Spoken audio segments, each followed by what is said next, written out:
প্রবাসী বাংলার শিল্প সংস্কৃতির বিকাশে এটিএন বাংলা ও এটিএন নিউজ সবসময় কাজ করে যাচ্ছে এবং ভবিষ্যতেও করে যাবে বলে জানিয়েছেন এটিএন বাংলার চেয়ারম্যান ডক্টর মাহফুজুর রহমান।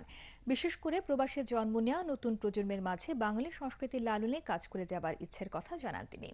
ফ্রান্সের রাজধানী প্যারিসের লা কার্নভ মাঠে অনুষ্ঠিত বাংলা মেলায় তিনি এসব কথা বলেন।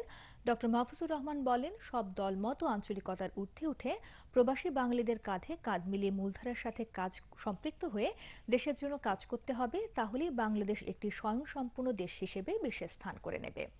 বাংলাদেশ ইয়ুথ ক্লাবের আয়োজনে প্রতি বছরের মতো এবারও প্যারিসে অনুষ্ঠিত হয় বাঙালিদের এই মিলন মেলা। অনুষ্ঠানে অংশ নেন ফ্রান্সে নিযুক্ত বাংলাদেশের রাষ্ট্রদূত শহীদুল ইসলাম, ক্লাবের প্রধান উপদেষ্টা কাজী এনায়েতুল্লাহ, সভাপতি শরীফ আল মুমিন ও সাধারণ সম্পাদক টিএম রেজা।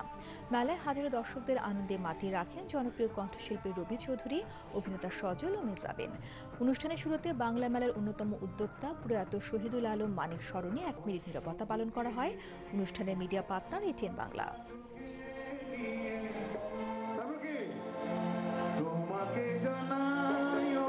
আমি এই ফ্রান্সের বাংলাদেশি ভাইদেরকে বলতে পারি একটু যে আমরা এটিএন বাংলার মাধ্যমে আপনাদের সুখ দুঃখের নানা সমস্যার কথা আমাদের এটিএন বাংলা ও আমার আরেকটি যেটা টিভি আছে এটিএন নিউজ, তার মাধ্যমে আপনাদের সকল সমস্যা আমরা তুলে ধরে বাংলাদেশি এবং বাংলাদেশের বাইরে যেসব বাংলাদেশি বসবাস করেন সবার কাছে সবার ঘরে আমরা তুলে দেবো, এই প্রতিজ্ঞা আমি আপনাদের কাছে করে যাচ্ছি।